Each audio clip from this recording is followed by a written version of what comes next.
exactly on the panel last week.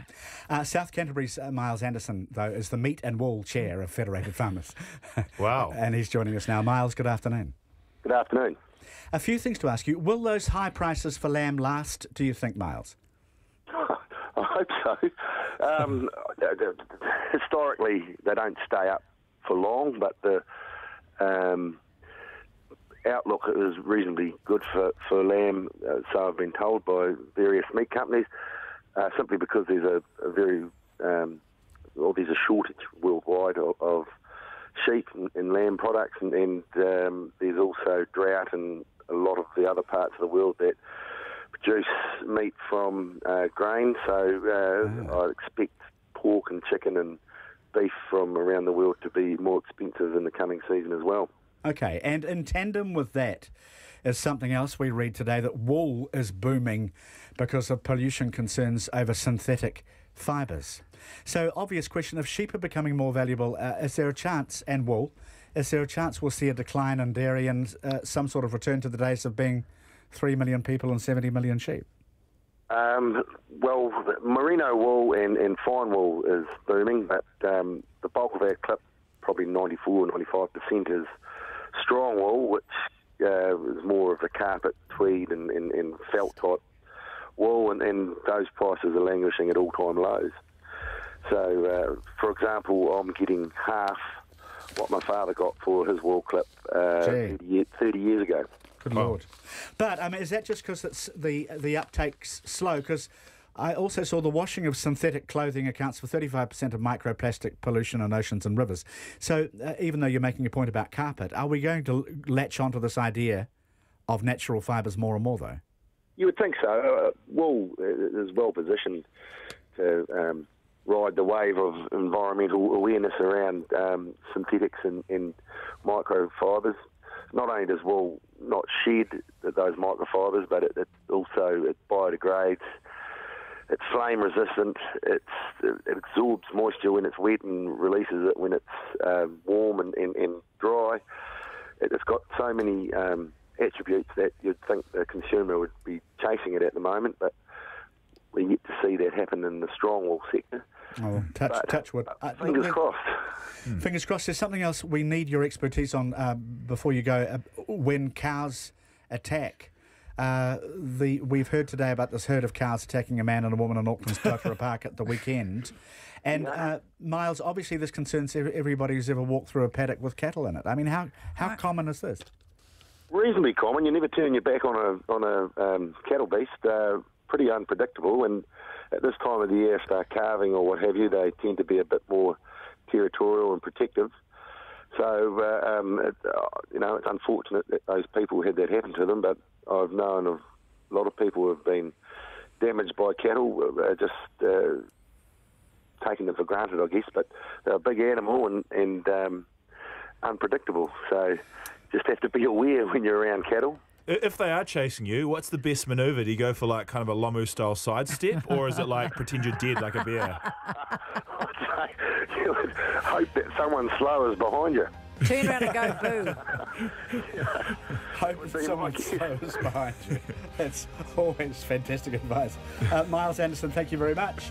Guy Williams on the panel today. Thank you, Guy. Cheers. Julia Hartley-Moore, always a pleasure. Thank you. Thank you for your company, everybody. We're back tomorrow, and Checkpoint is on the way.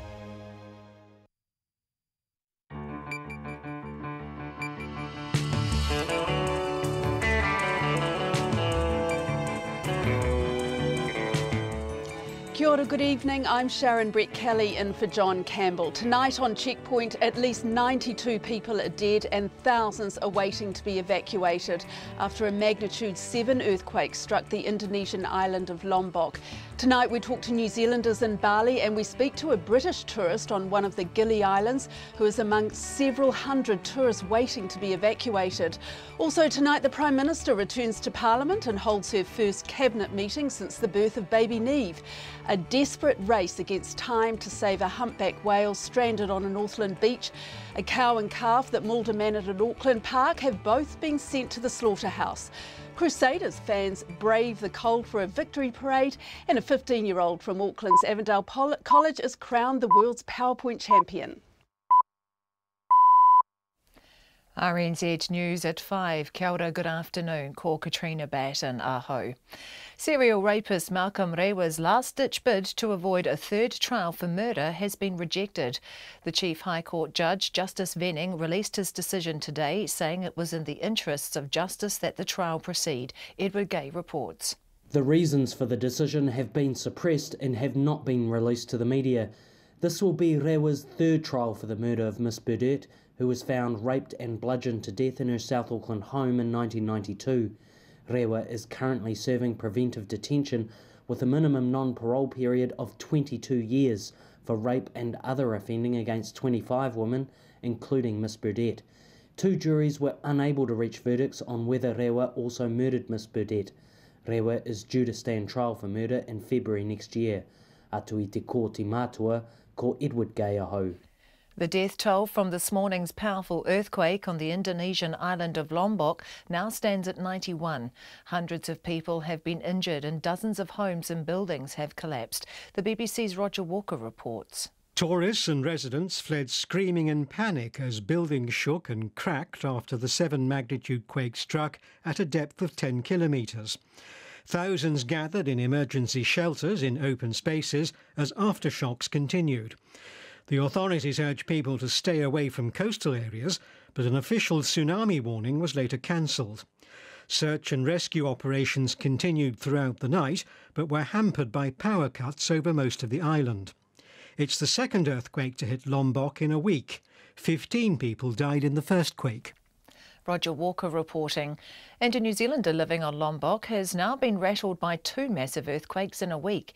Rosalie Dobson lives on Kuta on the southern coast and says the quake was much worse than the first. She says she froze when she realised what was happening. Because all the things that we've learned about what you should do in an earthquake, we kind of half freeze, and it took us a few seconds to figure it out, but we managed to grab some clothing edge, and when it wasn't so violent, we ran outside where we thought we'd be safer. Rosalie Dobson speaking from Lombok. The cow and calf that sparked an attack in a South Auckland park, leaving a man with moderate injuries, have been sent to the slaughterhouse. A woman was out running yesterday afternoon in Totara Park when she was charged. A man came to her rescue but was also attacked. Mike Small was at the park at the time and says he heard the woman screaming. She wasn't moving, she was scared. I saw a guy come up and stand between her and the cows. The next thing I know, he's been knocked to the ground by the cattle beast and is being pushed around like a soccer ball on the floor by their heads. But obviously she was so scared, she couldn't move. She was glued to the spot, scared, but he was quite badly injured. Mike Small. The man is in a stable condition at Middlemore Hospital. Rescuers have renewed efforts to refloat a stranded humpback whale in Northland as the high tide rolls in. 2 humpback whales, a mother and calf, stranded at Rapiro Beach near Dargaville yesterday, and rescuers are now trying to guide the adult survivor back to deeper water. Te Manu Kōrahi reporter John Boynton has more. About 100 people have worked to save the 2 whales over the last 2 days, but the humpback calf wasn't able to pull through and died this morning.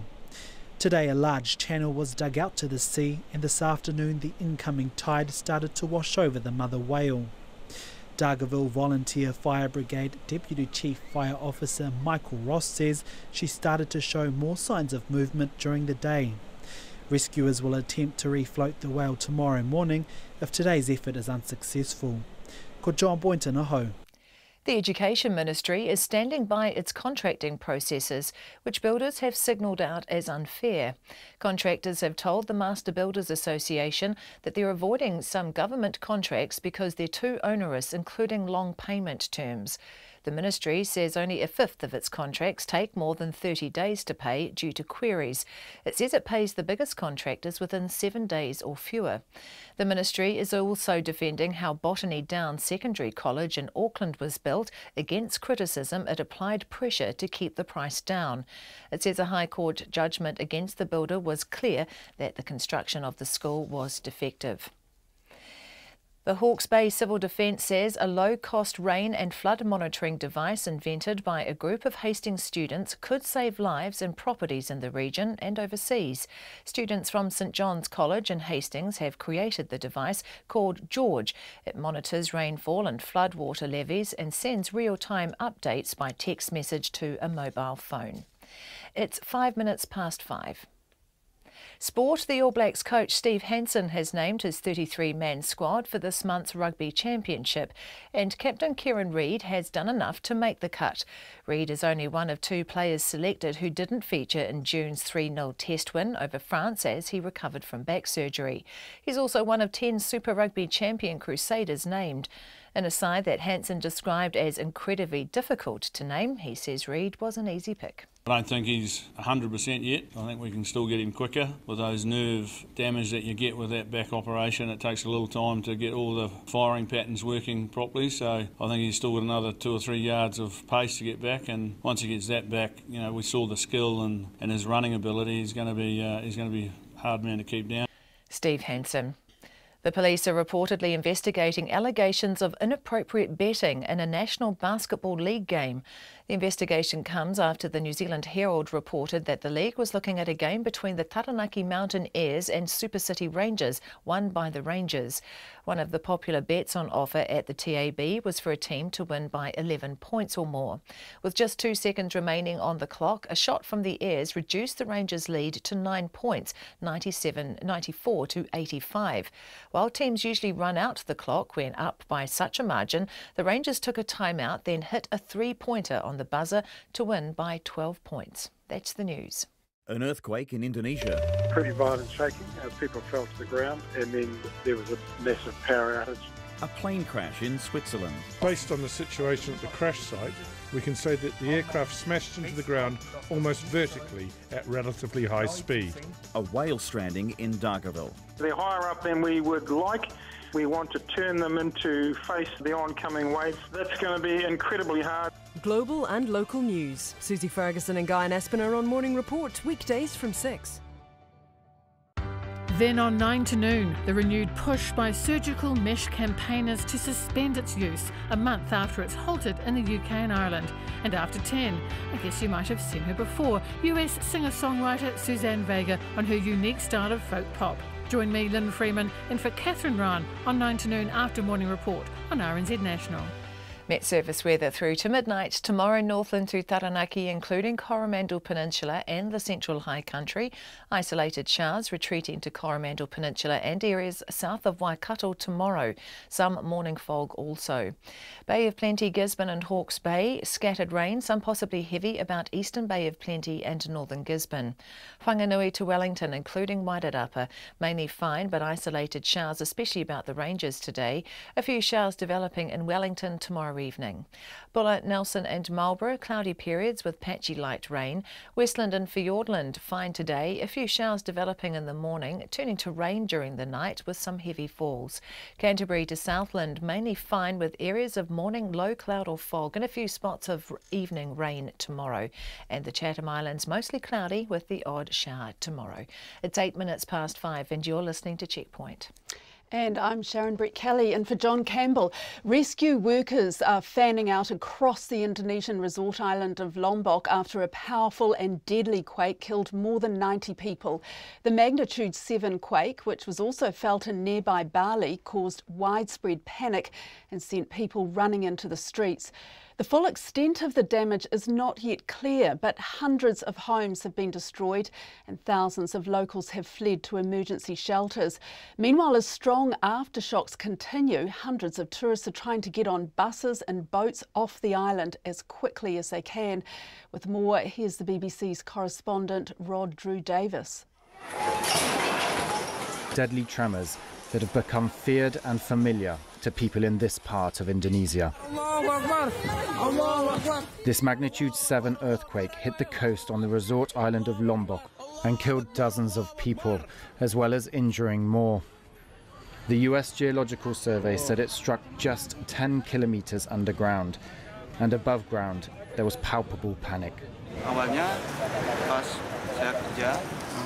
When I was working, it was initially just little shocks, but then it was getting bigger and bigger, and people started to shout, "Earthquake!" Then all the staff panicked and rushed out of the building. Then officials asked everyone to vacate the building.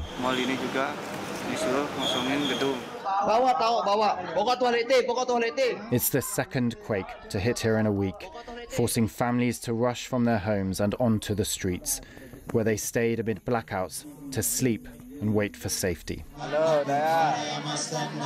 Others resorted to prayer as the power cuts hampered rescue attempts.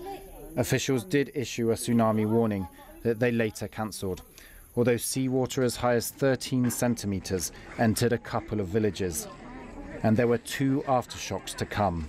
We experienced an aftershock. It was very strong. We ran out from our house twice. This is a residential area. The majority of houses here are for rent.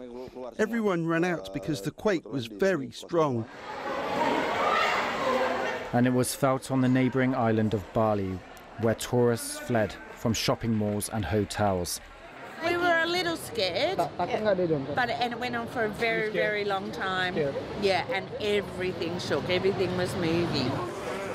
A hospital in Bali put patients outside to stay in tents.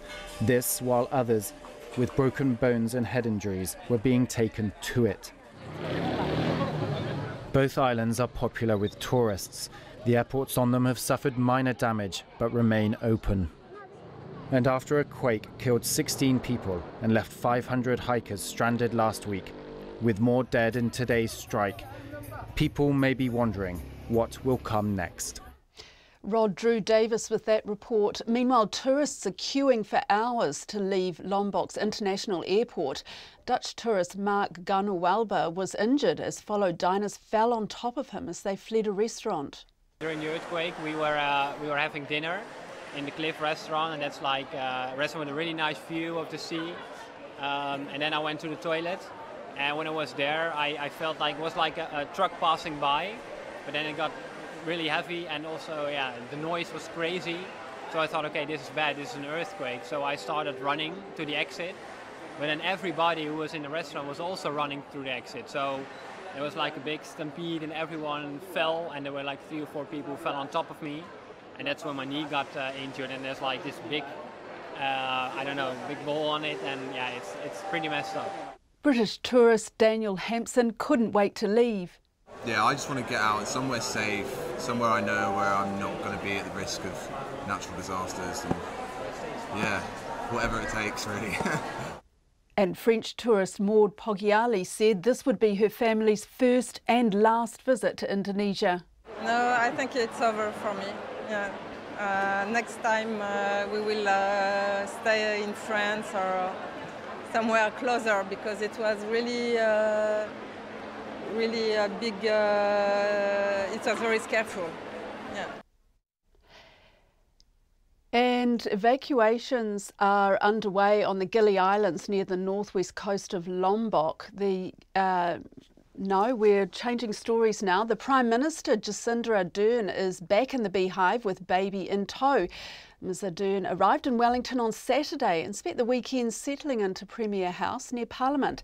And as our Deputy Political Editor Chris Bramwell reports, she took her place back at the head of the Cabinet table this afternoon.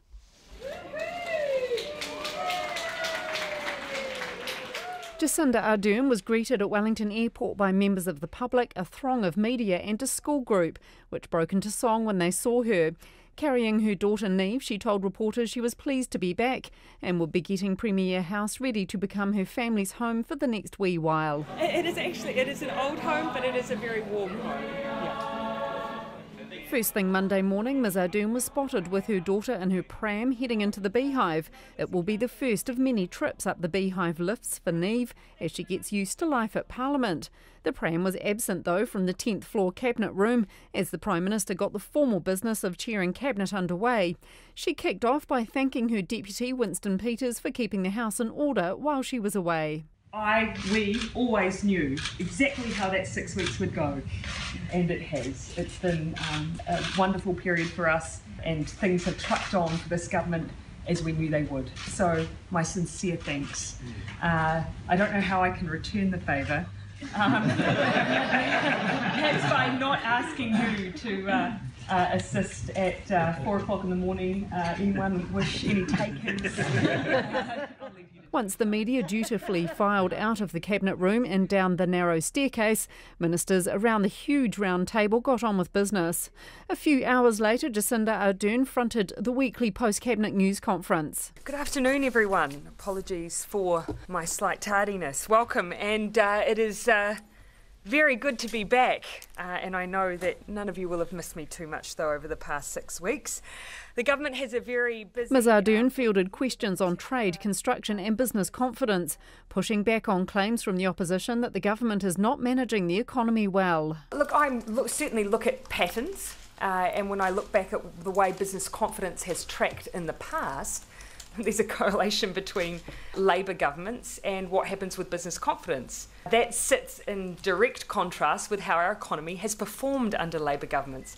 Now, as I've always said, those real markers are what matter to me. Much of the Prime Minister's focus for her first week back will be around economic issues as she tries to budge the perception that Labour governments are poor economic managers. She will also have a number of announcements in areas like employment, environment and mental health. Ms Ardern will be spending the next 2 weeks in or near Wellington as she gets her family used to life running the country. Atu i te wharipari mata mō te hōtaka o te ahi pōnei, ko Chris Bramalaho. The head of the New Zealand arm of the freight company Toll, Greg Miller, has resigned. His resignation after 10 years in the job comes 2 weeks after a checkpoint investigation into a tragic workplace death at the company 2 years ago, which occurred under Greg Miller's stewardship. Paul Darroch was crushed to death at Toll's Onehunga yard in Auckland in September 2016 while helping unload pallets of oats.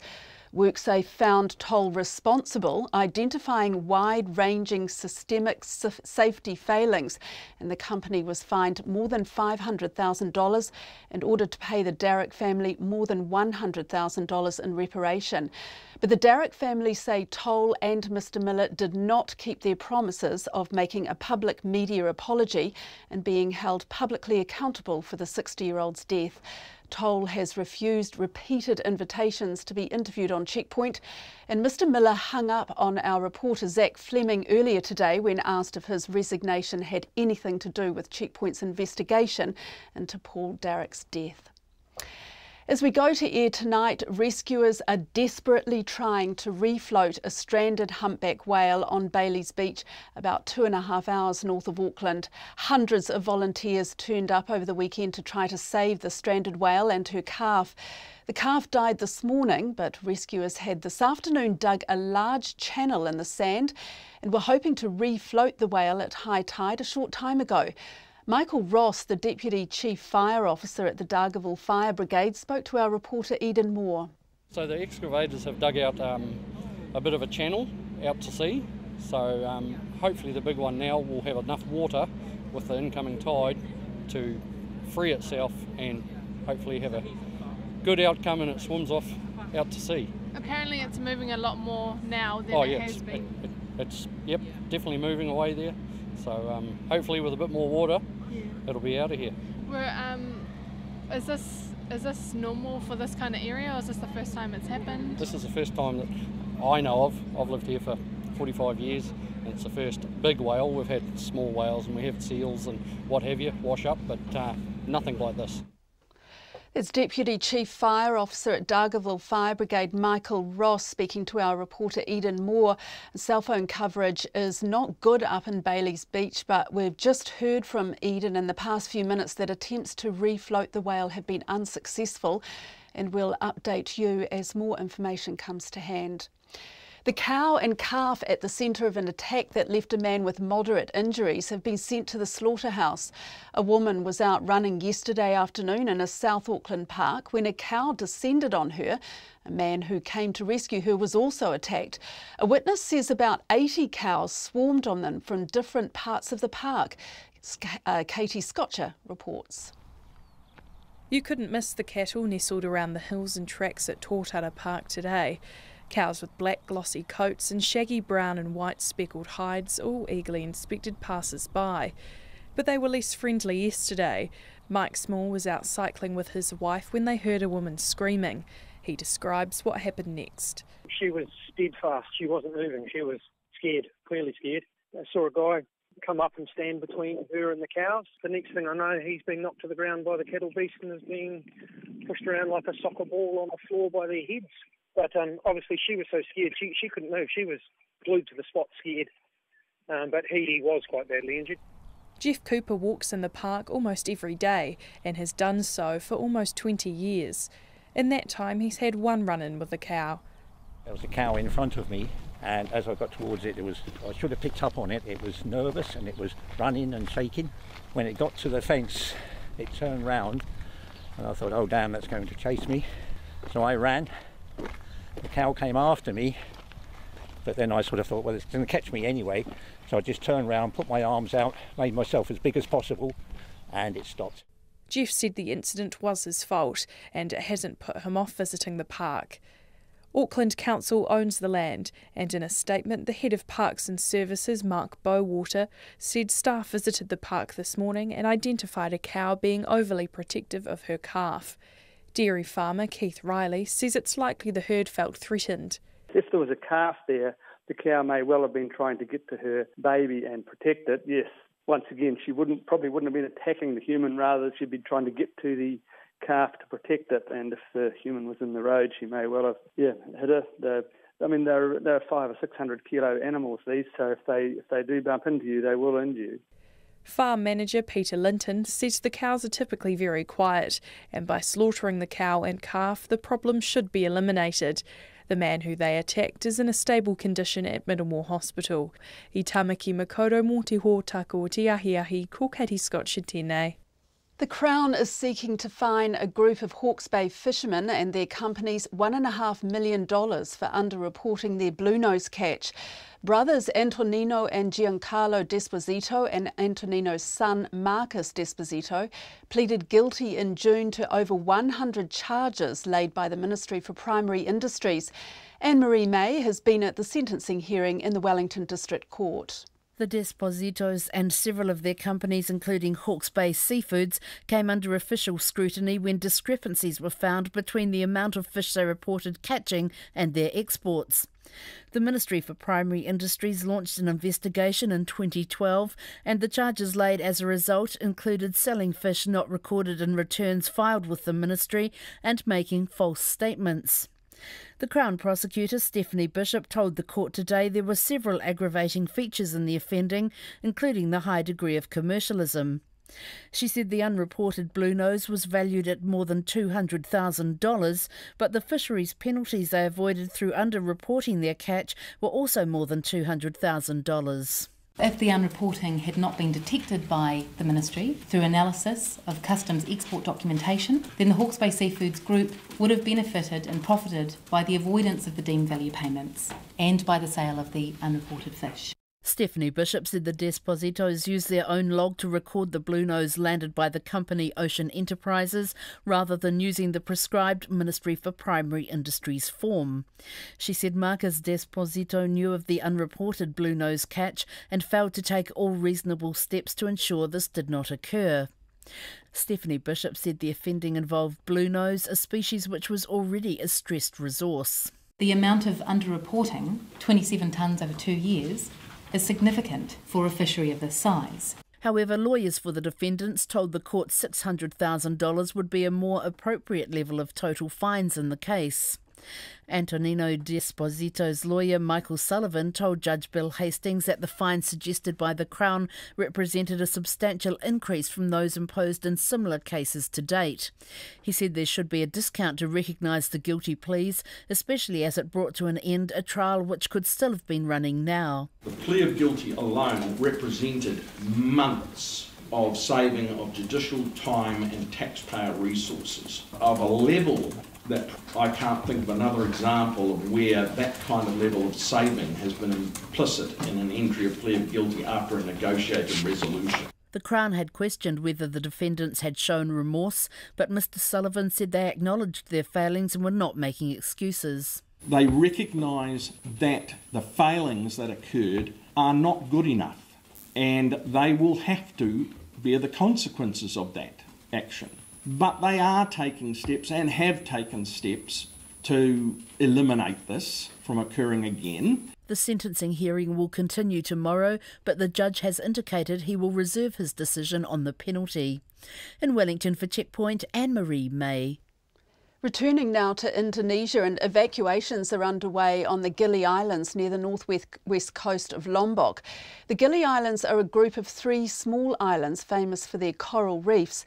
British tourist Jake Clarkson spoke to me from the island of Gili Trawangan.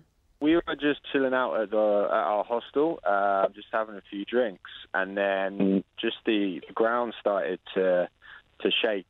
Only slightly, like you're standing over a point where the subway is. So if you're in a major town, you can feel like the subway going underneath you. And then that lasted like 1 second. I was like, this is strange. I'm on a tropical island. There's no subway here. And then literally within a second of that, the whole place just started to shake ridiculously violently. And then the lights cut out, which made it even more scary. And it was just shaking and shaking, and it probably lasted anything between 10 to 15 seconds, but it felt a lot longer. And then bottles were smashed and people were screaming, and after that finished, you know, it was pitch black and nobody really knew what was going on. People got the torches out on their phone, and fair play to the people who were working at the hostel. They really knew what they were doing. They calmed everybody down. They got everybody out of the hostel and moved us to a big open field on the island where it seemed like everybody had the same idea. So everybody was on this big open field, shouting for people and names calling and people crying. And then a report came in that there was a tsunami warning. People started going up to the top of the hill that's on the island. A few people were panicking and running, but you know, everybody seemed to stay relatively calm. But as we were walking through the streets to get to the hill, you could just see the destruction that had just happened. The mosque on the island had collapsed. There's loads of walls that have just on the floor. It's pretty bad. At what time of night did that happen for you? That was around, I'd say around 8 o'clock. I think it was around 8 o'clock.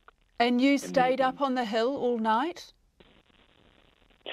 We stayed up on the hill till about midnight, about midnight, and there was at least, from the initial earthquake, there was probably at least 7 or 8 aftershocks. And then an hour or so went by without any aftershocks, and we decided to descend the hill and go back down to the hostel and sleep in the courtyard. We slept in the courtyard until about 4 o'clock in the morning, and getting ravaged by mosquitoes, we decided to go back up to the room. And then at around 4 o'clock, there was 3 aftershocks from then. And then this morning, we walked down to the port to try and catch a ferry or a boat, and about 8:30, there was another aftershock. Sounds terrifying. And what was it like down on the beach? Were there a lot of people trying to get on boats, trying to get off the island? Thousands, yeah. Literally, I'd say at least 3/4 of the island were on the beach trying to get off. Half locals, half tourists. There's probably at least a 700-yard stretch of beach which is just filled with people trying to get on a boat, all really not knowing what's going on. Why are people trying to get off the island? Are they feeling unsafe there?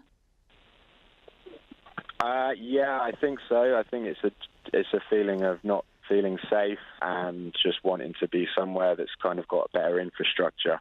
So what's it like now? Is it still chaotic? Well, we left.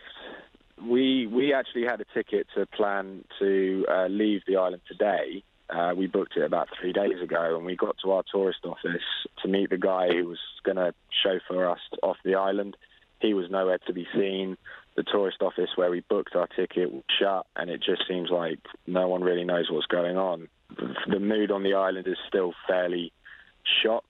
The bungalows that I'm staying in now, my friend Ryan, who's one of the managers here, he's 32. He's been in a few earthquakes, and this was the strongest one that he's ever experienced. So even the locals are pretty shook up. So, What are your plans, Jake? How hard is it to get off the island at the moment? It's proven very difficult because there's, thousands of other people wanting to do the same thing. We were trying to get boats this morning, but it seems like a lot of the locals of the island are taking priority because a lot of people who work in the Gili Islands actually live and have family in the neighbouring island of Lombok, where the epicentre of the earthquake hit. So they're rushing back, trying to get back to their families.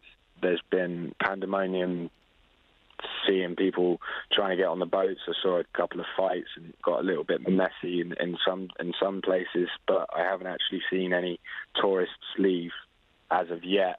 We're just playing the waiting game and just trying to wait until things calm down. I've spoken to my friend Ryan here. He said the government are going to be looking at getting boats directly from the Gili Islands back to Bali, because the usual route would be from the Gili Islands to Lombok and then a taxi ride to the port, another port, and then a boat over to Bali. But from what I've heard, Lombok has taken a significant amount of damage, so there's not much that people can do in Lombok. And that was British tourist Jake Clarkson on the island of Gili Trawangan.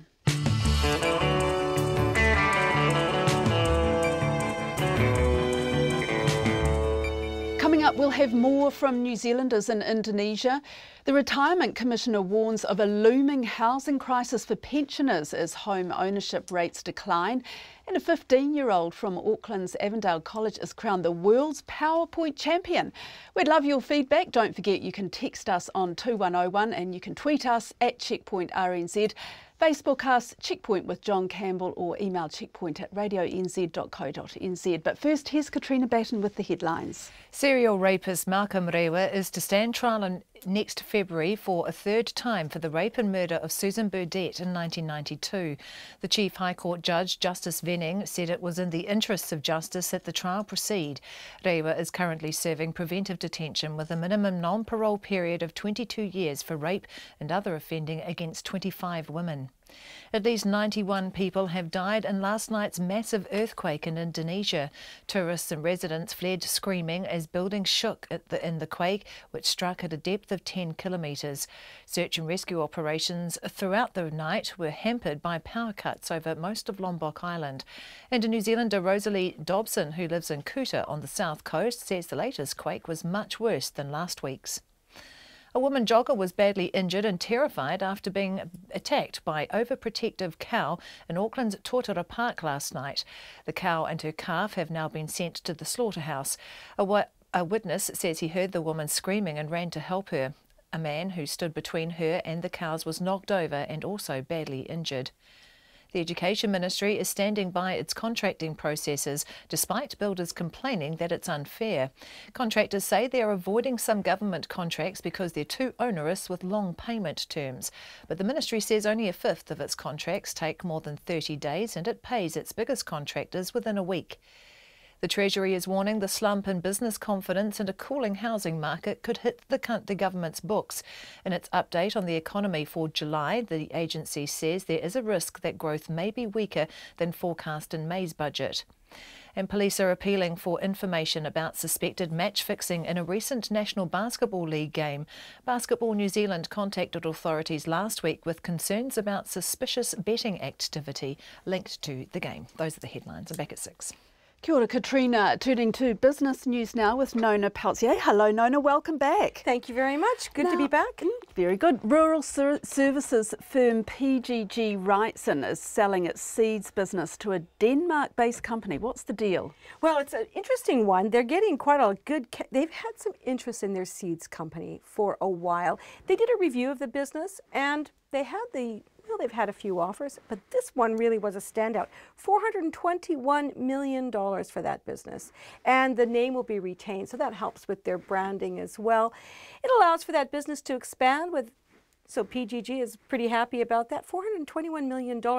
That's a lot more money than they thought they might get for it, and that means that there will be some surplus cash that could be returned to shareholders, or perhaps reinvested for some other opportunities for PGG. And that could be as much as $292 million extra cash sitting there, sloshing around in their books. And part of the deal is that the business, this is DLF Seeds, that's the company that wants to buy it, they're going to also cover $18 million of debt that particular business is holding. So it's a pretty good deal for the company. They're excited about it, and yeah, so it looked like the market was excited about it as well. That share price rose about 8% today. That's 5 cents up to 69 cents. So, yeah, interesting days for PGG. Now, the earnings season is kicking off this week, so what can investors expect? Well, it's the big earnings season. You might remember that. Your days as a business reporter. I do. This is the month that we run off our feet with reporting. So first off the ranks is going to be Sky City. That's the big company to report this week. It's not just that one. Property for Industry will also be reporting on Wednesday. That's when it really kicks off. But there's about 40 companies that are going to report over the next few weeks. It's going to be quite crazy. And what are the market? The market overall is expecting subdued earnings. There's been a lot of we heard just recently, just in the news just a few minutes ago, that the housing sector downturn is going to have some effect on some of the companies. For example, the retirement villages, you know, there's a number of them. There's Ryman, there's Somerset, Arvida. There may be some impact there simply because the housing market is slowing down. So maybe people are going to delay moving into these retirement villages. It's going to be interesting to see. The construction sector, we've already seen how they've been impacted by the construction sector generally. There's a number of companies that will be reporting there. Of course, Fletcher Building is one of them. Export companies, on the upside, the lower value of the New Zealand dollar could be a benefit to some of them. There's a lot of them anyways, and one of the things that the analysts will be looking at is not so much the numbers, because there's a lot of disclosure that we have in the market now, so there won't be too many surprises, although one of the ones that may surprise us is Freightways. You know, there's been a lot of coverage, as you know, on Checkpoint about courier drivers and that, and there could be some additional costs that Freightways are going to either, you know, have absorbed or disclose or in the offing there. We could expect to see that. And so who's up first? Sky City? Sky City, but there's some 40 companies, and you know, some of the big names. Air New Zealand's one. Now, not only will Freightways perhaps have some costs associated with some worker issues there, fuel costs are going to have some impact on their bottom line potentially, as well as Air New Zealand. Now, Air New Zealand, this could be not just this financial year, but coming into the next financial year. So we're already in the FY19 financial year because the books closed on June 30. So yes, we may see some additional comment there. That's what the analysts are going to be looking at, what kinds of things are being flagged ahead. Other big companies to report, of course, Auckland Airport's one. We mentioned the property companies, and there's quite a few of them. And then there's the energy sector. There's Mercury, there's Meridian, and Vector's another lines company. Later on, we're also going to hear from Fonterra. They're going to be reporting in September, so these are companies that had the July 31st balance date. Yeah, it's going to be a busy old time. Okay, so that's from this Wednesday. Yeah, this Wednesday, and we can expect that to run right through into September. So pretty busy time. And Nona, what happened on the markets today? Well, the market was not bad. Now, look, there's been a number of unsettling comments going through the tit-for-tat trade with the United States and China. That's unsettling the markets in Asia, but we saw at the end of last week some downturn. Now things have picked up a little bit. Our index, it rose 0.4% today. That's 39 points to 8,903. We're seeing a bit of mixed reaction in the Asian markets, but you can expect to see a lot of volatility continuing there. Our dollar is trading at 67.4 US cents, 91.2 Australian, and 51.9 pence. Thank you very much, Nona. That's our business reporter, Nona Peltier.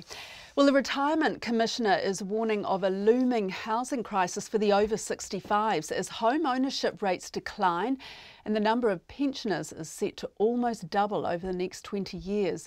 Diane Maxwell says a comprehensive government-led strategy is needed to prevent more older people falling into hardship. Our Taranaki Whanganui reporter Robin Martin has more. New Plymouth man Murray Tunnage didn't even bother applying for a pensioner flat when 2 years ago he suddenly found himself without a roof over his head. Didn't even think about it. It was such a long list. And I've been fairly well down the line. I know lots of other people have talked about going in there and there's such a long line to get into them. I thought, well, when I had a limited time to get out of the rest home. The 73-year-old had been working as a caretaker at the rest home with an eye to staying on long term when he was given his notice. Since then, he's been staying in a bedsit at Te Hanui Lodge, a former student hostel in New Plymouth. Mr Tunnage says although he's happy at the hostel, there was little else on offer. Most of them were too dear. Some of the places there, it was what they basically wanted to stay there was more than what the pension was worth. So you had to use savings to make it up. So this place was on par with having a flat or an apartment, rent-wise. So I come here and, as I said, I met people, enjoyed the place and settled down. New Plymouth's 140 council-owned pensioner flats are full and there are 40 people on the waiting list. The situation is little better in Whanganui, where 95% of its pensioner units are occupied, or in Auckland for that matter, where all of its 1,400 pensioner flats are full. The Retirement Commissioner Diane Maxwell says she fears for the 30, 40 and 50-year-olds who have not been able to get on the property ladder. When we look in 20 years' time, where we've got 1.4 million people 65 plus, I suspect we will not have 70% of them mortgage-free in their own home. And then the questions are is there good housing stock for our older New Zealanders that is affordable and dry and warm and in the right place? Ms Maxwell says an integrated approach is needed which tackles housing affordability and provides homes for the thousands of new people expected in the rental market. She says the government will need to step in. And then once people reach retirement, if they're renting, we need good housing stock and we need good government-owned and local government-owned housing stock. We cannot leave the free market to address this. You know, we will always need good government-owned housing stock. It's a point echoed by the chairman of Positive Ageing New Plymouth, Lance Girling-Butcher. I thought that was what the government was there for, was to assist people who had financial problems and housing problems. It's great that they're concentrating on families, but this pensioner thing is a big issue and it's only going to get worse. I mean, I've heard one stat that 60% of people in 20 years' time will not have owned their own houses. So what are we going to do with them? Mr Girling-Butcher worries about how people without their own homes will be able to cope. The government's dead keen for them to live in their own houses, and that's probably, well, it is obviously much easier to do if you've paid off your mortgage. But without that, if you've got to pay rent on top of that, I just don't know how people would exist. I know the government tops up some of the stuff with the... I just can't imagine how people survive.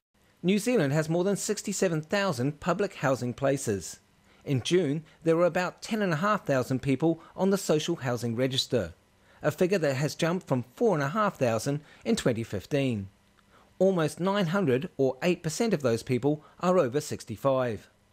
The Ministry of Social Development's General Manager Strategic Purchasing Housing, Andrew Plant, says it recognises that nationally New Zealand has housing demand that exceeds supply regardless of age. Mr Plant says the government is committed to increasing public housing by about 6,400 homes over the next 4 years, or 1,600 a year on average. I ngā mutu mo te hōtaka o te ata nei, ko Robin Martin. Crusaders fans braved bitterly cold and wet conditions today as victory parade for the newly crowned Super Rugby champions. A hardy crowd of about 500 turned out despite the atrocious weather, all for a chance to meet their heroes. Connor Young was amongst them. Ladies and gentlemen, put your hands together for Sam Razor and the BNZ Crusaders team, your Investec Super Rugby champions! It was the moment the freezing cold and wet fans had been waiting for as Sam Whitelock raised the Super Rugby trophy high for everybody to see. It was a dedicated bunch that waited for the team to arrive in the central city, including one man who skived off work in order to take his son to join the celebrations. I'll give you a name if that's okay. Oh, that's all right, mate. I should be at work. Oh, your secret's safe for me then. Cheers, brother. No, the young fella's looking pretty forward to it today. He's hopefully get a few of the Crusaders to sign his top. So, it's a good day. Good turnout so far. Shame about the weather though, but hey, can't do much about that. Who's your favourite player? Richie Mo'unga, eh? Yeah. Were you guys there? No, we weren't there. No. We a bit gutted. Ticket prices were a little bit too much for us, but stayed home and enjoyed it through the warmth of our house. So, no, it was good actually. Good. Great effort from the boys, go back to back. Blake Arcoy didn't get to go to the game and was looking forward to seeing the players up close. I'm really excited to see the Crusaders. Yeah. Who's your favourite player? Ryan Crotty. Oh, what do you like about Ryan Crotty? Well, he plays for New Brighton, and I play for New Brighton, and he's real good. Blake's father also played rugby for New Brighton and said it was a big day for rugby lovers in the city. Yeah, it's a lot. It's a lot. 2011 was special as well. You know, they made it all the way to the finals and didn't crack it, but first title last year and then again this year at home. It's awesome. A lone supporter of the team the Crusaders beat in the final, the Johannesburg Lions, told me the better team won on the night. I was backing the Lions, but unfortunately the Crusaders won, so yeah, it was a good one. Yeah. What did you think of the quality of the rugby? Oh, just can't compare to the Crusaders and everything. There's just the high tempo that they play and everything. It's just something that no one can compete with. One of the standout players on Saturday night was lock Scott Barrett, who was grateful for the support shown by fans today. Pretty awesome, eh? Didn't expect it to be a turnout like this, especially when it's raining. It's bloody awesome. So what's the last couple of days been like for you guys? It's been awesome. We're just, I guess, looking back on the season and celebrating appropriately, and it's been pretty awesome. I guess saying goodbye to a few of our teammates as well. So the stitches on centre Jack Goodhue's face told the story of how much of a brutal encounter the final was. He was glad to play it in front of a home crowd. Yeah, it's so much more enjoyable to have it at home and then to be able to celebrate with the fans afterwards and to be with family and friends as well. And how are all the bodies feeling? That was a pretty brutal encounter, wasn't it? Yeah, the body's pretty sore. I think the forwards, where they attacked us the most, I think they'll be the sorest today, but you kind of, the feeling of winning kind of makes it all worthwhile, doesn't it? And how long have those celebrations been going on into the night now? Yeah, they've been going on and they'll probably carry on for a bit longer, but boys have places to be and their next respective seasons to carry on, so let's start thinking about that soon. Outgoing Crusaders boss Hamish Riak paid tribute to the supporters for coming out to celebrate despite the weather. We sensed on Saturday night that the community was right there with us, and this just confirms how connected they feel to us. It's a marvellous moment. And for you, quite a way to go out, I suppose. Well, without any doubt, you couldn't script it any better, could you? If you're going to finish with a job you love and in a place that have been so kind to us, then you to finish with a home game and a win, and then all this kind of celebration is marvellous. All eyes will now be on the All Blacks selectors to see if Crusaders first 5/8 Richie Mo'unga gets the nod to start against the Wallabies in 2 weeks, ahead of Beauden Barrett on the back of a storming Super Rugby season. In Ōtautahi for Checkpoint, ko Konanyang Tēnei. Opposition groups in Venezuela are bracing for a crackdown following an apparent assassination attempt on President Nicolas Maduro. 6 people have already been arrested for their suspected involvement in the attack, using drones loaded with explosives. Mr. Maduro is blaming opposition groups and the Colombian government, but it's still far from clear who is behind the attack and what actually happened. The CBC's Keith Bogue reports. The live broadcast of the alleged attack that most people saw shows President Nicolas Maduro speaking, and then the microphone sounds as though it's being cut off. Another recording sounds like this.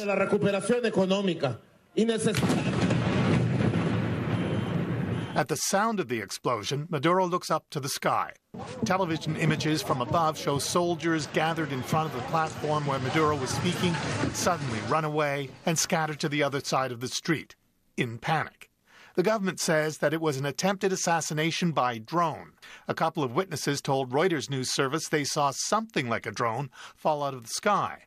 But the Associated Press reports that firefighters in the area say that it was just a propane tank exploding during an apartment fire.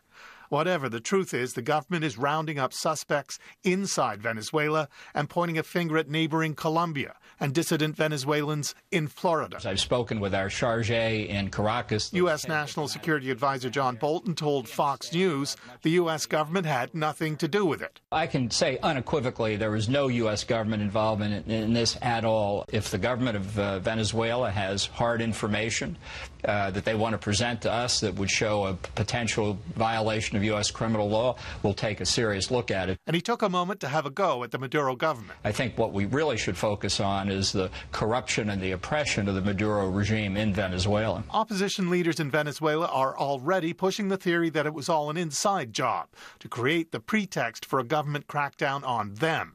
Here's youth leader Hasla Iglesias. Drones, it's hard to believe that we're flying without getting known from the intelligence services. So one hypothesis is also that this attempt was made by inside the government or the armed forces. That's not a credible hypothesis to David Smildy of the Washington office on Latin America. Because frankly, this made Maduro look terrible. You know, having the images of him interrupted in mid-speech and his soldiers running away makes him look highly vulnerable. But it does seem that whatever the truth about the explosion is, Maduro intends to use it as an opportunity to get the people talking about something besides their dire economic circumstances and a looming inflation rate that the IMF says this year will hit 1,000,000%. Keith Bogue reporting. Well, lots of feedback coming in re the situation in Tortara Park after a cow and her calf were sent to the slaughterhouse this afternoon. That follows a mauling yesterday afternoon involving a runner and a bystander who went to her aid. This is from one person. It is disgusting that the cow and calf have been sent for slaughter. She was protecting her calf. The man shouldn't have been near her. Another says it boggles the mind, re the cow and calf. What the hell were people in the area for? Where are the brains out there? I cannot believe it. And this from Brian of Ngāmotu. Brian's an ex-farmer. He says the cattle in the park are calving, stay away. And this from Bev. Once upon a time, a cow with a calf put me up a tree. Any threatened mother would do the same if she didn't like one passing by. Well, a teenager from Auckland's Avondale College has beaten more than 760,000 competitors from more than 100 countries to become the world's Microsoft PowerPoint champion. Tristan Morna flew to Orlando, Florida in July to become the first New Zealander to win in the competition's 17-year history. He turns 16 tomorrow, and when I spoke with him earlier this afternoon, I asked him if the win was an early birthday present. How you guys said about that? Yeah, I guess you could say so. Unfortunately, my parents might look at the prizes and think maybe they don't have to give me too much this year. Tell me about the competition. What exactly is PowerPoint? So, pretty much you get a 50-minute session to recreate a PowerPoint document that they provide to you. They provide sort of information about it and pictures of it, and you got to recreate it identically to the best of your ability. And how long did that take you? I didn't exactly finish my my test, actually. I left the room having missed out a few sort of elements of the presentation. So you didn't complete it in time, but it was good enough to win. Yeah. They sort of have sort of criteria that gives you a sort of score, and I guess mine was higher than the others competing against me. So when they announced that you were the winner, how did you feel? Were you surprised? Oh, yeah, definitely, because as I said, I didn't really complete it, so there's always a sort of shadow of doubt in your mind that maybe you haven't really done the best you possibly could have. And when I was sitting there, PowerPoint 2016 was the last announcement of the night, the winner for PowerPoint 2016. And I mean, I wasn't expecting to see my name pop up there, but when it did, I just got so loud and everything, and I was so shocked. And I mean, if you watch the video, I mean, you can see I pretty much forget to smile. I'm so shocked at what just happened. I know. I saw you run from the back of the auditorium up onto the stage, and you just rushed through all the congratulations. You did look pretty shocked. Yeah, I mean, some people say they saw me shaking, and I mean that's a little embarrassing, but you know, I ran it through I ran winning the World Championship through my head quite a few times, even before getting on the plane to Orlando, and you know, I guess nothing really can prepare you for the big moment. No, and what does it mean for you to win it? I mean, well, I mean, we've ran through like 2 assemblies in front of the entire school. I mean, just like standing up there and they say, "Hey, he won the World Championship," and a lot of people are telling me this is a really big deal. I like try to sort of stay a little humble about it, but you know, being world champion does sound pretty good. What was your prize? What did you actually win? So the prize for first place was a $7,000 US currency scholarship fund, and they also had like a sort of bundle that came along with it with an Xbox One S that I also won. And of course the cup in the middle. That's 2 of my favorite things that I got. And Tristan, what do you plan to do when you leave school? So I'm only like 15 now. I'm 16 tomorrow, of course, as you mentioned before. But I sort of have positioned myself with the subjects I'm taking at school and stuff like that, and to become a sort of tech entrepreneur or put myself in that sort of technology field. And this is like everyone keeps telling me this is like a foot in the door, you know, so to speak. Yeah, you did a lot of big shout-outs straight after you were announced as the world champion to some close friends and to your mother and grandmother. They were obviously very important to you. I think one of the first ones I mentioned, her name is Isha. I think so. Her name is Isha. But she's been supporting me every step of the way. I mean, when I first qualified to go to Orlando, I mean, she was the first person I ran up to. Big hug. It's like that was. I was really.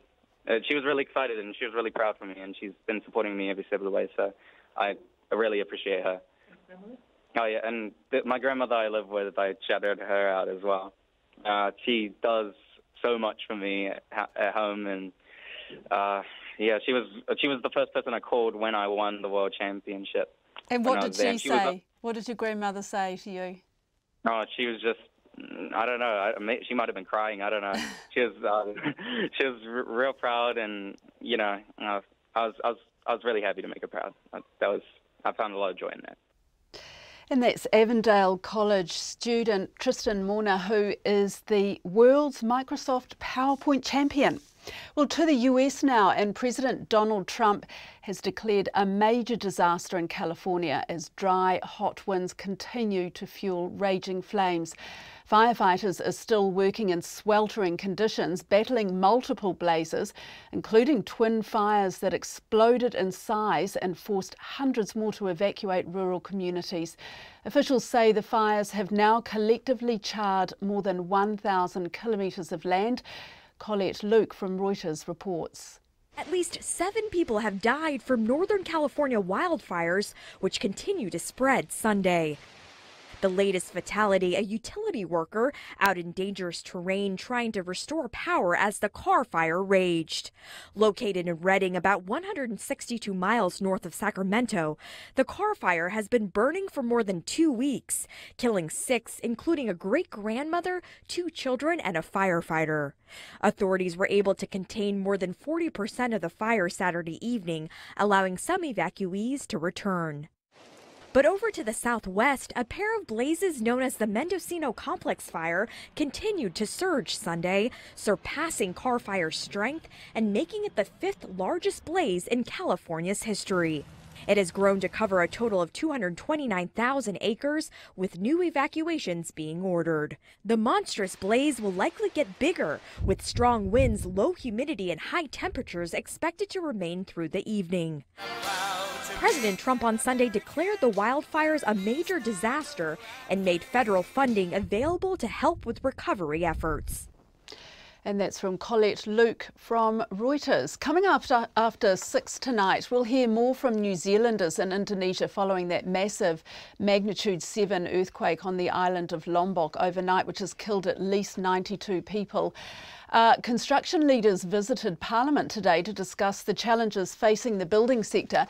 And a big flood in Hawke's Bay prompts a group of Hastings school students to create a device that sends rainfall data and flood warnings in real time by text message.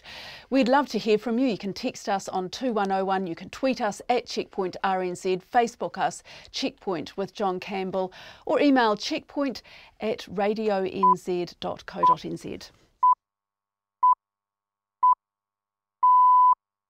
RNZ News at 6. Ngā mihi nui, good evening. Ko Katrina Batten tēnei.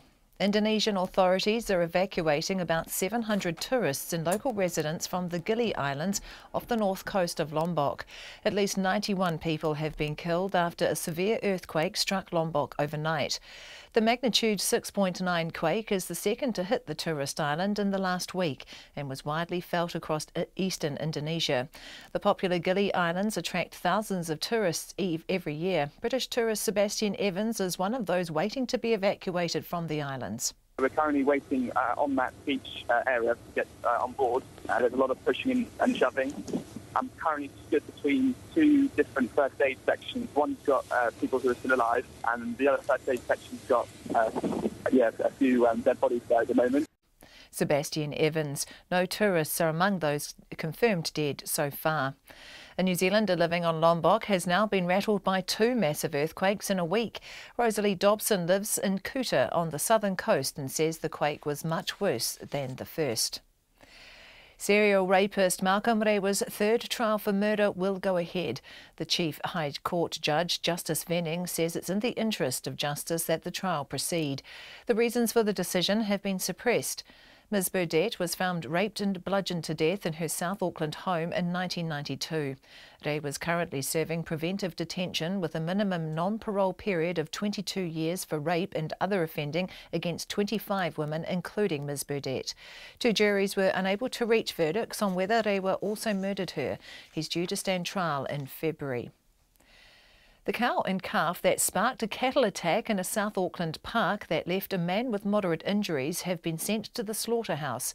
A woman was out running yesterday afternoon in Totara Park when she was charged. A man came to her rescue but was also attacked. Mike Small was in the park and heard the woman screaming. He says the woman wasn't moving because she was so scared and the cattle knocked down her rescuer. Mr Small says the pair were being kicked around like soccer balls. The man is in a stable condition at Middlemore Hospital. The government is seeking feedback from the public to get New Zealanders involved in the country's future trade deals. It's also established an advisory board. The Trade Minister, David Parker, says he particularly wants to hear from small to medium-sized businesses, women and Māori, who haven't always benefited as much from big business as from trade. The Prime Minister, Jacinda Ardern, used the initial opposition to the Trans-Pacific Partnership Agreement as as an example of why this is needed. In the early stages, when it was the TPP, was challenged by the public. There was a view that it wasn't necessarily reflecting the best interests of New Zealand. Jacinda Ardern says she'd like to see the country's trade deal with the European Union, which is currently in the works, as a test case for fairer deals in future. The board will be led by trade advisor and former diplomat David Pine. The Treasury is warning the slump in business confidence and a cooling housing market could hit the government's books. In its update on the economy for July, the agency says there is a risk growth may be weaker than forecast in May's budget. Our economics correspondent Patrick O'Mara reports. The economy is forecast to grow about 3% a year on average over the next 4 years, with surpluses rising to more than $7 billion in 2022. Treasury warns that may now be at risk. It points out the latest set of indicators paint a mixed picture of the economy, with wages continuing to grow strongly while retail spending weakened. While the agency thinks growth held up in the June quarter, it says the slump in business sentiment, a cooling housing market and fears of a trade war could knock the economy and the tax take. If that happens, the government may be forced to curb its spending plans. This is Patrick O'Mara.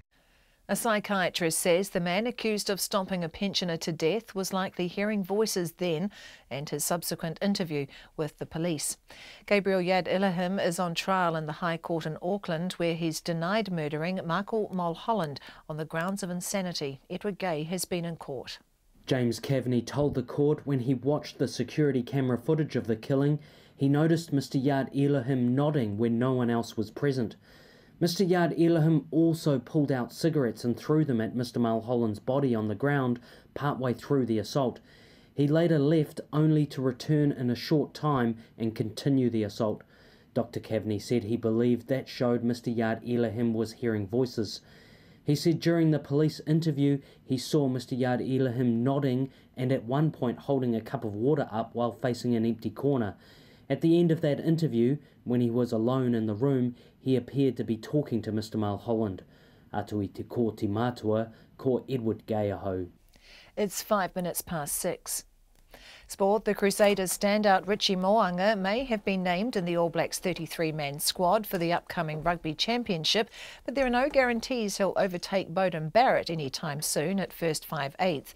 While Mo'unga shows promise for the future, coach Steve Hansen says Barrett's experience trumps the 24-year-old and urges those who disagree to give Mo'unga time and to trust his decision is in the team's best interest. He's played one test match. He's got competition from the specialist 5'8" and Beauden Barrett. He's played 64, I think it is. They've been world player twice. Both of them are very good rugby players. Our job is to maximise the talent we've, and over time you'll see Richie get more test matches, I'm sure. So, we have to build slowly with Richie and build his experience. Steve Hansen. The police are investigating allegations of inappropriate betting in a National Basketball League game. Basketball New Zealand contacted the police last week with concerns about suspicious betting activity reportedly relating to a game between the Taranaki Mountaineers and Super City Rangers, won by the Rangers by 12 points.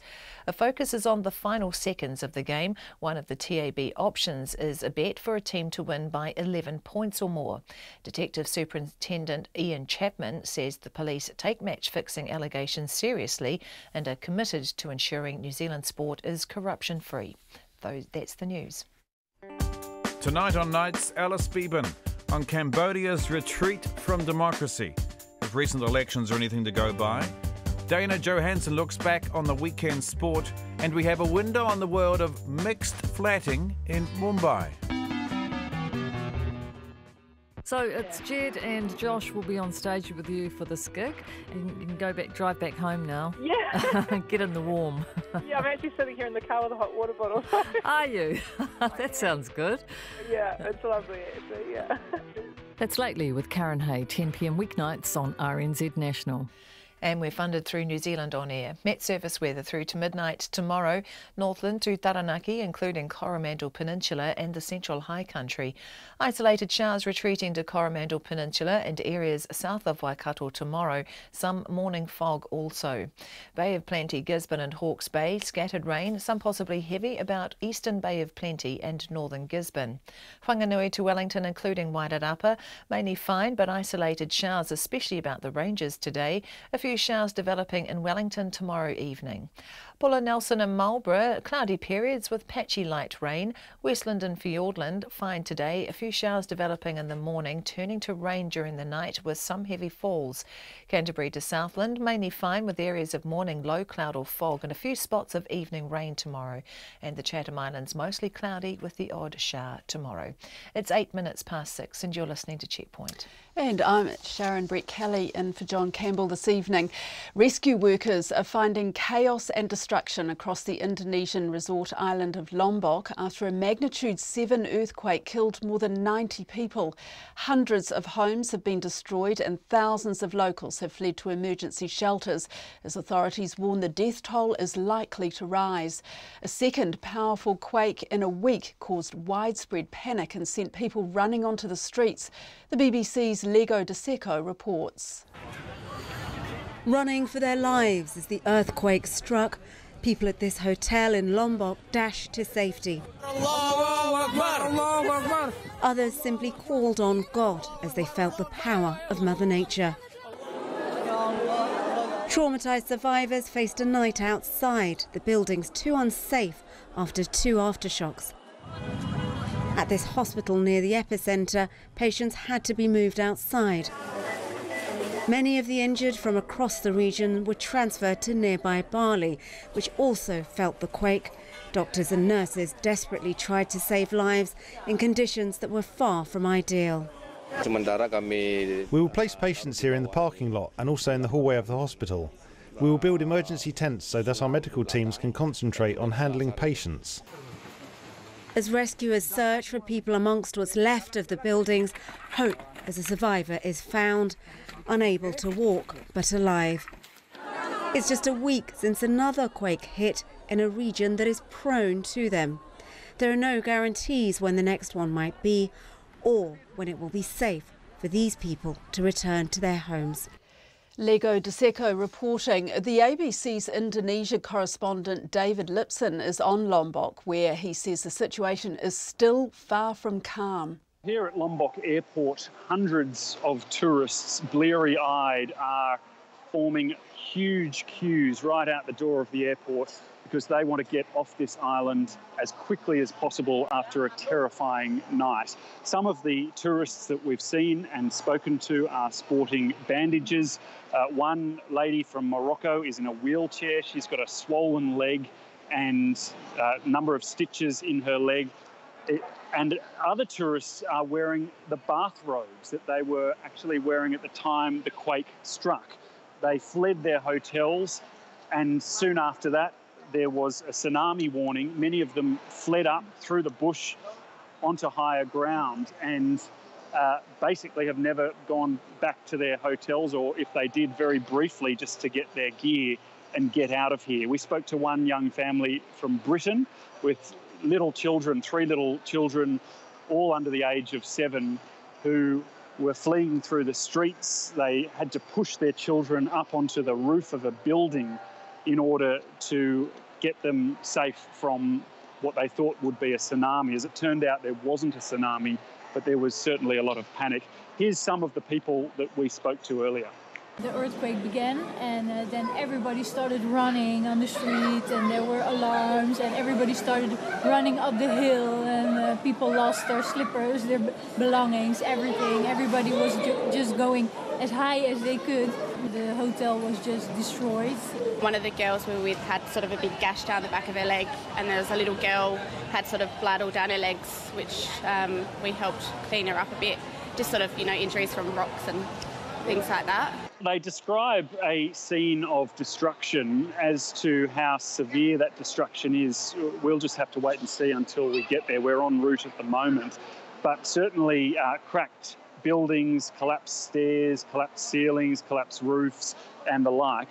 Beyond that, we're just not too sure. That's in the main tourist area as well, and that wasn't as badly hit as the north of the island, so that's where we're expecting to see much more destruction. It's the ABC's David Lipson speaking from Lombok. And New Zealanders who've been caught up in the magnitude 7 earthquake in Indonesia say the violent shaking has terrified a lot of people. There are now 15 New Zealanders registered as being on Lombok, with more than 550 registered in Indonesia. Jessie Chang reports. It's the second massive earthquake Rosalie Dobson has felt in a week. Originally from Christchurch, she now lives in the village of Kuta on the southern coast of Lombok. She says this quake was intense. We had violent shaking like I've never felt here. I mean, much worse than last week's earthquake. And we went outside and there were basically waves on the pool. It was quite a juddery, violent shaking on this time. Rosalie Dobson says she's been extremely lucky that her house has escaped unscathed, but the same can't be said for her housekeeper. She's about an hour from here and her family's house is ruined, wrecked, totally wrecked. One of the guys that lived in our local village, his house has been badly damaged. Eve Palmer, who was on the island of Bali next to Lombok, says she was in her hotel shower about 40 minutes from Ubud when the quake struck.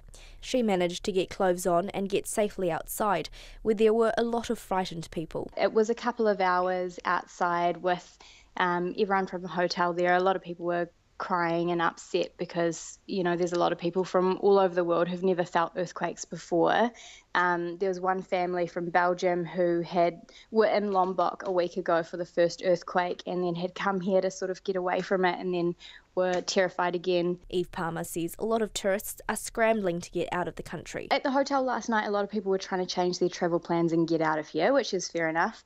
We're lucky we aren't due to leave until Wednesday. And so that gives us a couple of days to kind of make plans. I'm not sure what the roads are going to be like. We're about 3 hours away from the airport on a good day, so we'll definitely allow more time. But I think it'll be very telling making that journey south and seeing what the destruction is like. Justice Minister Andrew Little was in Lombok for a counter-tourism conference when the earthquake struck.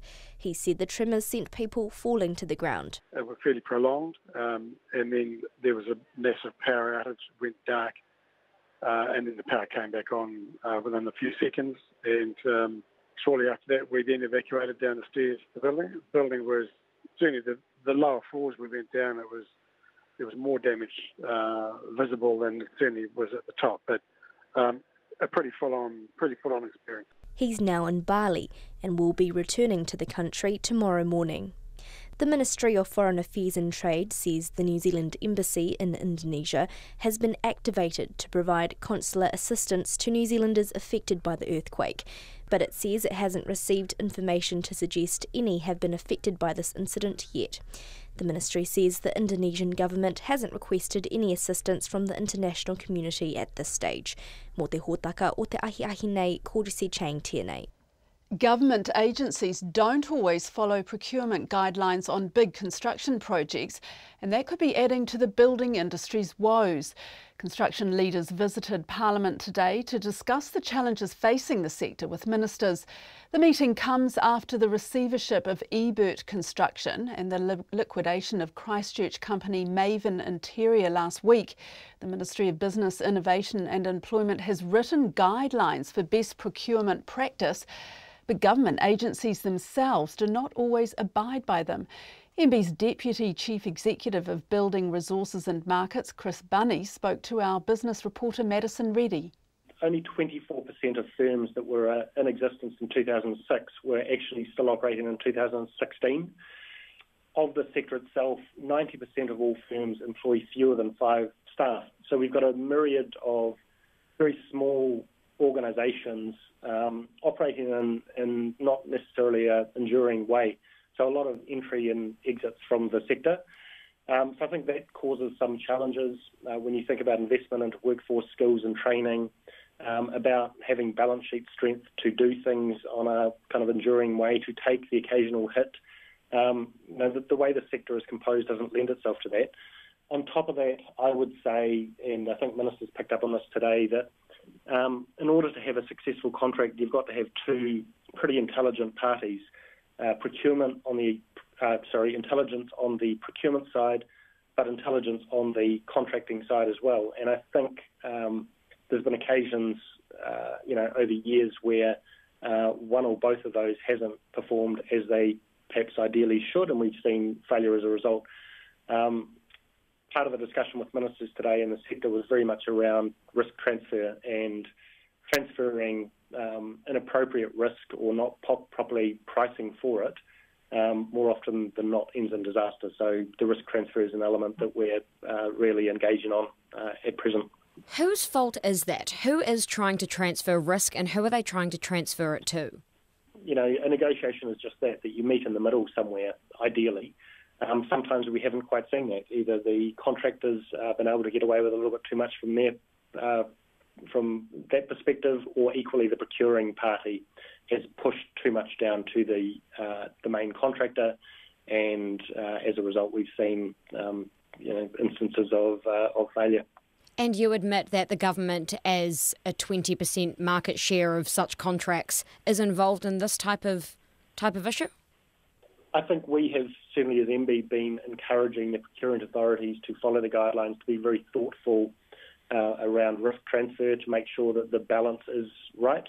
I couldn't hand on heart say that every procuring agency has done things in the most perfect way, but certainly as the lead procurer or the lead of government procurement, that's certainly something that we do encourage them to do. If these procurement agencies aren't doing what you suggest they do, how does one make it mandatory and make sure that they actually follow through? So Minister Slessor today mentioned at an earlier press conference that she was going to seek Cabinet support for direction to agencies to provide evidence of adherence to the procurement guidelines. But what even is the options in front of MB? I mean, if you were trying to get even the private sector, who typically have these dealings between themselves, if you were trying to get them to abide by rules and act with best interests at heart, how are you going to get them on board? Because it's business, right? Everyone wants the cheapest deal. Yeah, I think there's some truth in that, but there's also a lot of unsophisticated thinking in the sector, both public and private.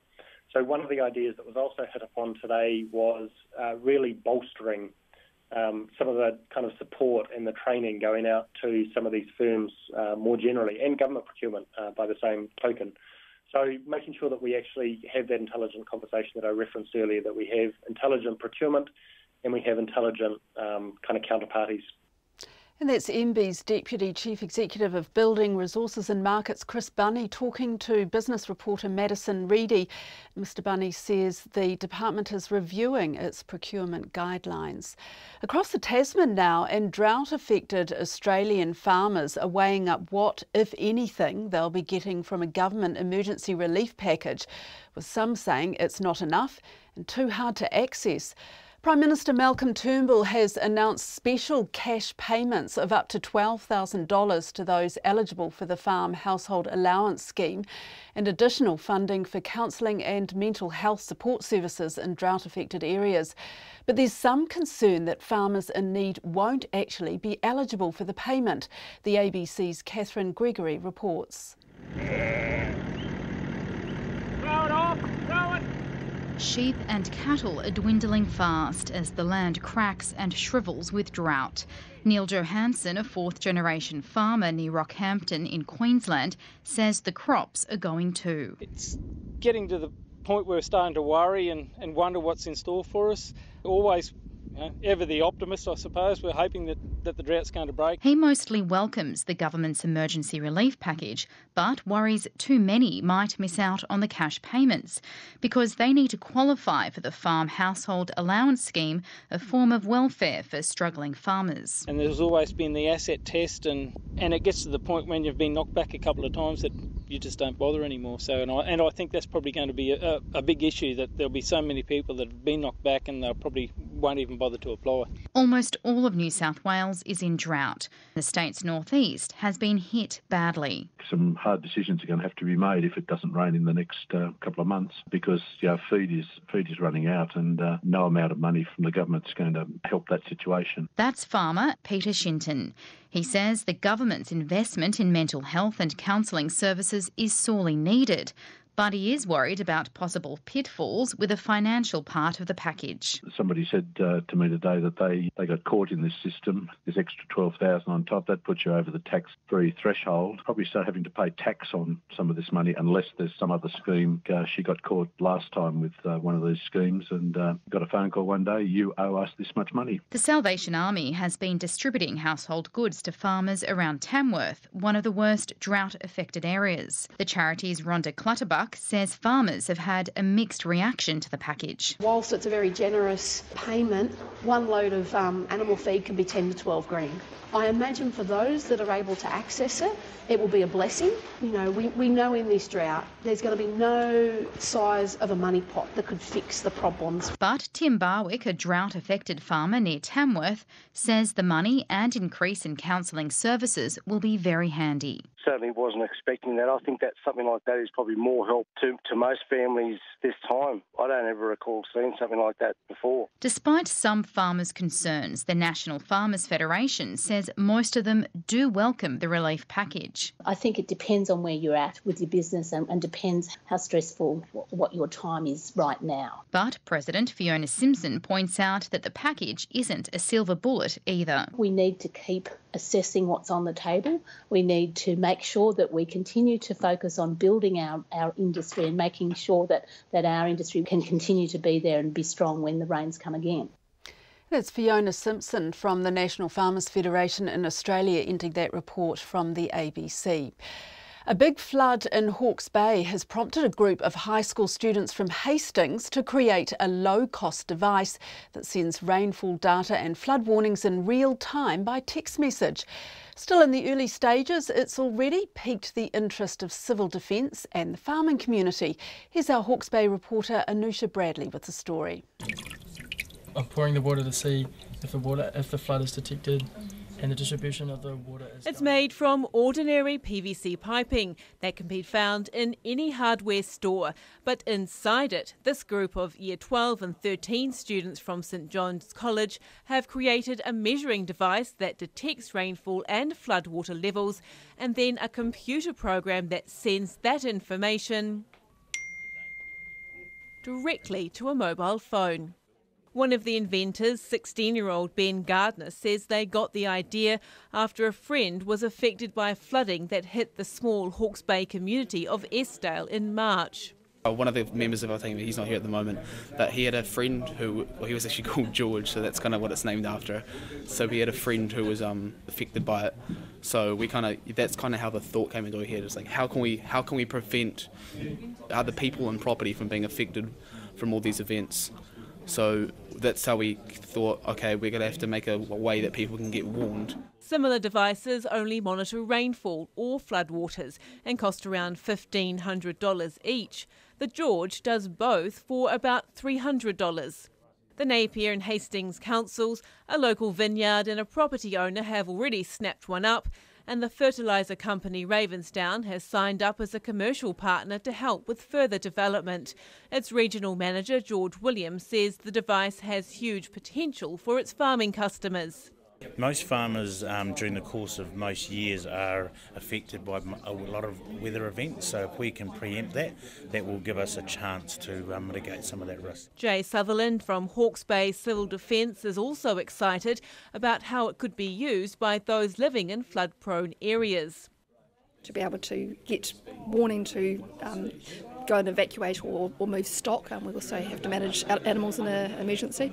So a lot of our farms are in areas where there's potential floods, so we need farmers to know when the time is to move stock, and also obviously for people who live in houses near rivers as well.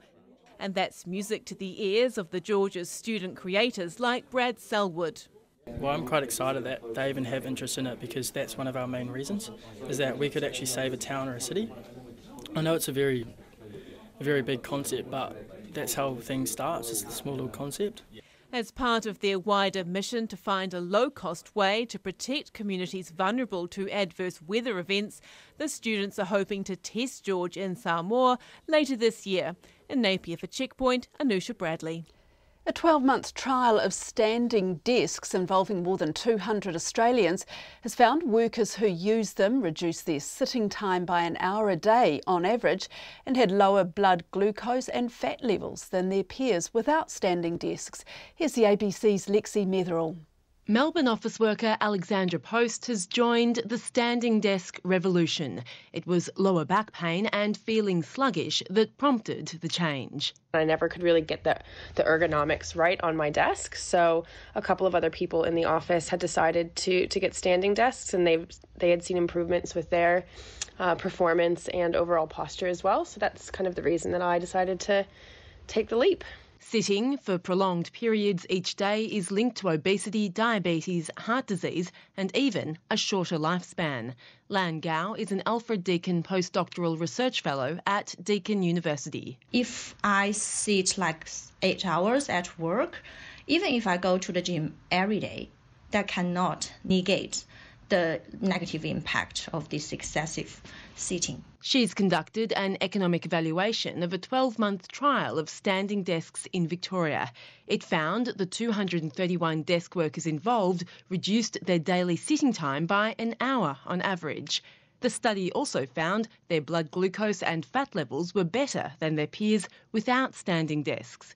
Research co-author Professor David Dunstan is from the Baker Heart and Diabetes Institute. In today's society, what we're looking for is the prevention of any further development of conditions like diabetes, etc. So to be able to halt the progressive decline that occurs over time is a very positive benefit. The modelling showed that giving standing desks to 20% of office workers would save $84 million in healthcare costs.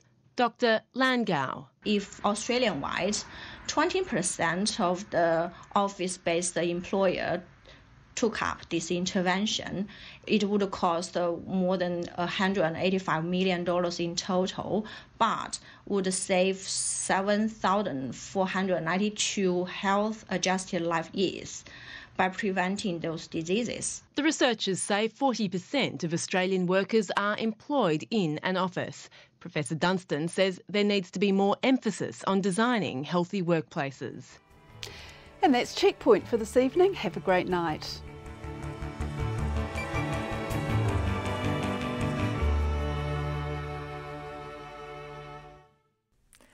RNZ News headlines at 6:30. Some 700 tourists are being evacuated from the Indonesian island of Lombok after the shallow 6.9 magnitude quake struck last night.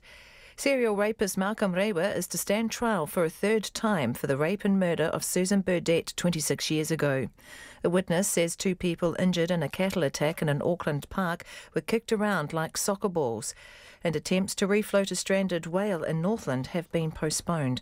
Our next news and weather is at 7. I'm Rick Young and I'll present The Classical Connection, weekday afternoons from 3 on RNZ Concert. Whether you're on the school run, the drive home, or just taking it easy, I'll have the best music to take you from the afternoons into the evenings. The Classical Connection with me, Rick Young.